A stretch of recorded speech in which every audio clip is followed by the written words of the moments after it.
There is not a person on the planet who does not know this man's work. He has been called a genius, a madman, and a pioneer in literature. In his life, he knew nothing but tragedy and poverty. Every person he cared for died.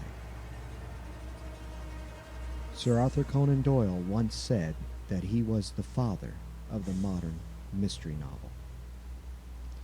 He is Edgar Allan Poe. Hello, I am Donald Allen Kirch, and this is Stranger Than Fiction.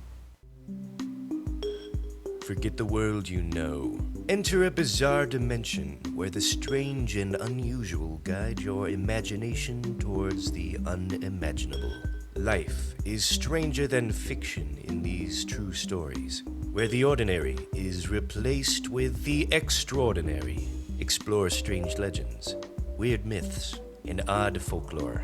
The facts are laid before you to examine. You're invited to draw your own conclusions on these true stories of the paranormal.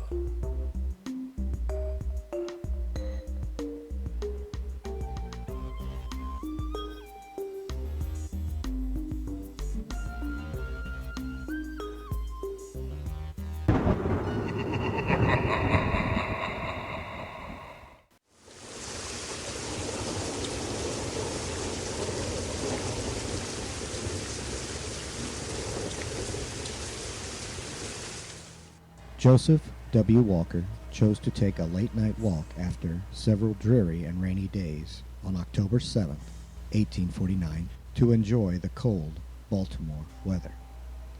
History did not owe Walker any claims or indulgence, but if it had not been for his whim to explore, mystery lovers the world over would never have known the final fate of the man who practically invented the modern mystery novel. Edgar Allan Poe. As the legend is told, Mr. Walker had enveloped himself totally within the dark October night, hardly grasping the important path his life was about to take. There came from the darkness of the night a horrid and curious sound of human suffering. Although the facts of the matter have been greatly disputed, Joseph W. Walker discovered the delirious body of Edgar Allan Poe in what he himself had called in great distress and in need of immediate assistance. At first, concern for the unfortunate gentleman was momentarily paused by a strong reek of sweat and urine. Poe babbled, screamed, and was deathly weak. His eyes showed the horrors of those dark stories which he had been famous for and had tortured him all of his life. At one point, although it may only be legend, Poe was heard to utter the only word out of a torrent of incomprehensible phrases: nevermore. Walter took Poe to Washington College Hospital, where he later died at 5 a.m. Although curious to know what had happened to him, the police could never obtain a coherent word from the man. No explanation of how he came to be in this horrific state was ever given. Much of the account of Poe's death, once one looks past the encounter of Mr. Walker, comes from the man's attending physician, Dr. John Joseph Moran. Most Poe scholars, though, consider his credibility to be in question. Although a famous poet and storyteller at the time of his death, Edgar Allan Poe was quite poor, so his funeral was not a grandiose one. He was buried in the back of Westminster Hall and Burying Ground on a rather lonely site. Later, upon receiving much of the notoriety he failed to obtain in life, Poe's remains were moved to a new grave in 1875 with a much larger monument. The new site also interred Poe's wife, Virginia, and his mother-in-law, Maria. Millions of people visiting his grave today keep asking the same haunting question: what killed Poe?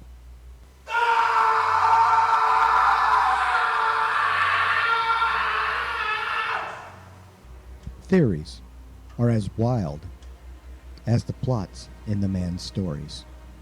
Alcohol is strongly suggested as a major factor in the man's death, but that fact is strongly disputed by this writer.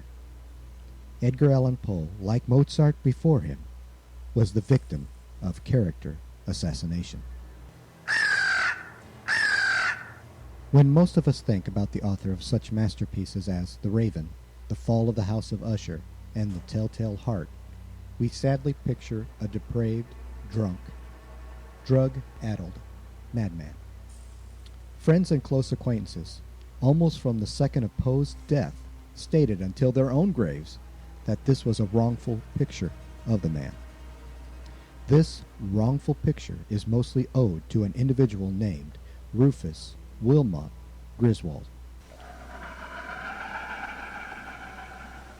Before Poe's body turned cold, the legend of his madness had been started by an obituary written by someone named Ludwig. This latter, it was discovered, was a pseudonym created by Griswold to hide his identity. Griswold later became the literary executor of Poe's estate and, rather ironically, a rival. He later published a biography depicting Poe with all of his so-called vices. These rumors, of course, were only to help line Griswold's own pockets. The man could not stand Poe, and I am quite sure that it gave him the greatest of pleasures to personally dim the man's fantastic abilities and genius. But, as Poe himself might suggest, let us talk of death.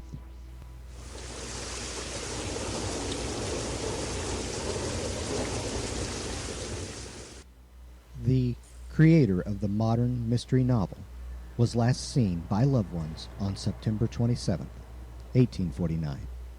Poe had left Richmond, Virginia on his way home to New York. There is no evidence, theory, or fictional story that can actively explain the writer's whereabouts after that. He left no letters, no journals, and indeed kept to himself. All anyone does know was that he was found delirious on the streets of Baltimore outside a pub called Ryan's Tavern, sometimes called Gunner's Hall by the natives. It was at this time that Joseph W. Walker, a printer, discovered Poe. When the clouds of confusion parted and Poe was taken to a dry hospital bed, a letter was sent to Dr. Joseph E. Snodgrass, a close acquaintance of Poe's. The letter gives one the impression that Mr. Walker had started writing it outside the business doors of the tavern Poe had been discovered at. It simply read, Dear Sir, there is a gentleman, rather worse for wear, at Ryan's 4th Ward's polls, who goes under the name of Edgar Allan Poe, and who appears in great distress, and he says he is acquainted with you, and I assure you he is in need of immediate assistance.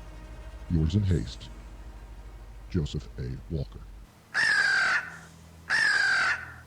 Griswold later stated in his biography that the letter also included the line, in a state of intoxication, but the letter itself does not mention this.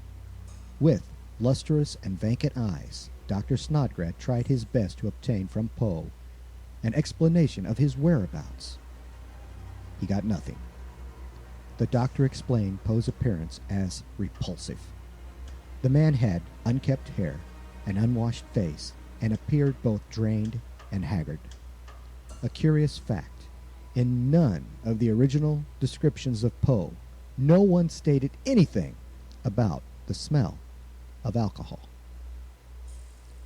Dr. Joseph Moran, who was Poe's attending physician, described his patient's condition upon arrival as such. He wore a stained-faded old coat, pantaloons of a similar character, a pair of worn-out shoes run down to the heels, and an old straw hat. Again, Poe was never conscious or coherent enough to explain these facts to Moran. It was later believed by all involved that Poe arrived not wearing his own clothes, for it was strongly against his character and personal beliefs to be so shabbily dressed. He may have been poor, but he was known to have good taste. Confined within a prison-like room, equipped with bars upon the window and Spartan furnishings, Poe was treated by Dr. Moran within the for-profit Washington College Hospital on Broadway and Fayette Street.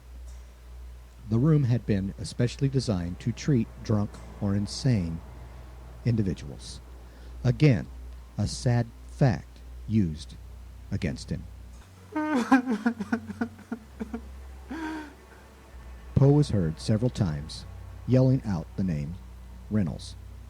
However, no solid facts other than the name were ever obtained. Some, those believing in the voter fraud conspiracy, believe Reynolds to be Henry R. Reynolds, a judge overseeing the Fourth Ward polls at Ryan's Tavern. There is no solid evidence of this fact. At one point, in his delirium, Poe had been informed, on a rare moment of lucidity, that he would soon enjoy the company of family and friends.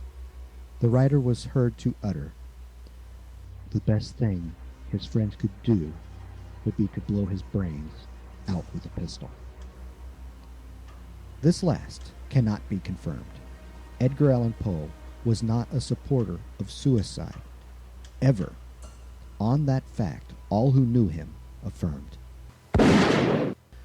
What killed Poe? The factual cause of death is unknown. Unfortunately, all papers, medical records of the time, and even his own death certificate no longer exist.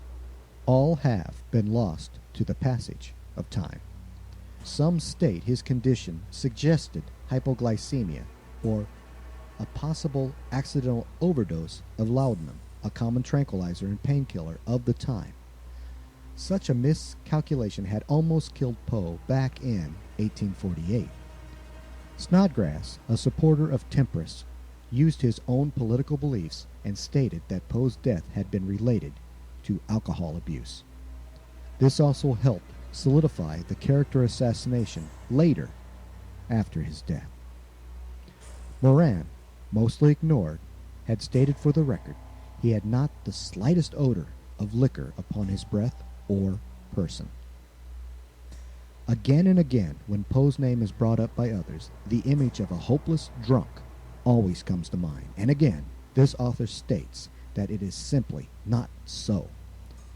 Poe had a low tolerance of alcohol and had been known to become tipsy after drinking just one glass of wine.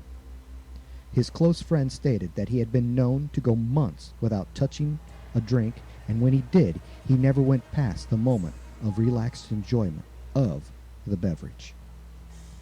A fact about Poe's death that is rarely mentioned. Poe had been a member of the Sons of Temperance. Would a man who felt so strongly about his use of alcohol kill himself with that very substance?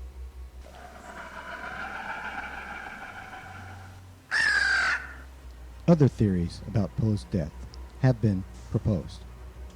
A rare form of brain disease, diabetes, an enzyme deficiency, syphilis, apoplexy, even epilepsy. There just isn't any answer to this question. What killed Edgar Allan Poe? Poe had been diagnosed with a rare form of heart disease by a doctor named John W. Francis in 1848. The writer later denied the man's findings. Some theorists went as far as to suggest lead poisoning, mercury poisoning, and a toxic heavy metal exposure. However, this was proven an incorrect assumption after laboratory tests were performed on samples of Poe's hair in 2006. Of all the causes, only cholera seems to be the logical candidate left. Poe had passed through Philadelphia during a bad epidemic. He was never one to really look out for his own health and had reported to his aunt, Maria Clem, that he had been terribly sick. As mentioned before, the other possible cause? Voter fraud. On the day he had been discovered, there had been an election. In those days, it had not been uncommon for a practice that is known as cooping to have been a serious tactic for re-election. This practice was a quite popular way of stuffing the ballot boxes. Rough individuals had been hired by candidates unable to win honestly. They went out and kidnapped innocents upon the streets, injected them with drugs, and forced them to vote at several districts as numerous voters.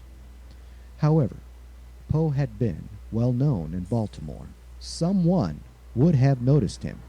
It would explain how and why he was discovered in a set of clothes that were not his own. Last but not least on the list of possible reasons for the man's death: rabies. There had been an outbreak of this fatal sickness in Baltimore at the time. On Monday, October 8, 1849, at 4 p.m., the mortal remains of one of America's greatest literary minds was put to rest. To say his funeral was a modest one would be an understatement. Few people attended the ceremony. One of those who witnessed the burial stated, "It was a dark and gloomy day, not raining, but just kind of raw and threatening." Poe was buried in a cheaply made coffin with no handles, no nameplate, no cloth lining, nor a cushion for his head. There is a mystery here. What manner of hell on earth could have taken a man in his prime and create the babbling madman found so near to death's doorstep? Several fictional novels, stories, and TV episodes have been written asking these questions, and no one but Poe can answer them. For Poe, perhaps, it is the final mystery. A mystery of intrigue, suspense, and horror. I honestly think he wouldn't have it any other way. We come to the end of another strange but true account of the paranormal. If you would like to see some of my personal works, please visit my website at donaldallankirch.com. It would be an honor to entertain you. My books are available in both digital and paperback formats. Tune in at a later time when I will share yet another of my fascinating files. So, for Stranger Than Fiction, this is Donald Allan Kirch wishing you unpleasant dreams. And the raven, never flitting, still is sitting on the pallid bust of Pallas just above my chamber door. And his eyes have all the seeming of a demon's that is dreaming. And the lamplight o'er him streaming throws his shadow on the floor. And my soul, from out that shadow that lies floating on the floor, shall be lifted nevermore. Good night.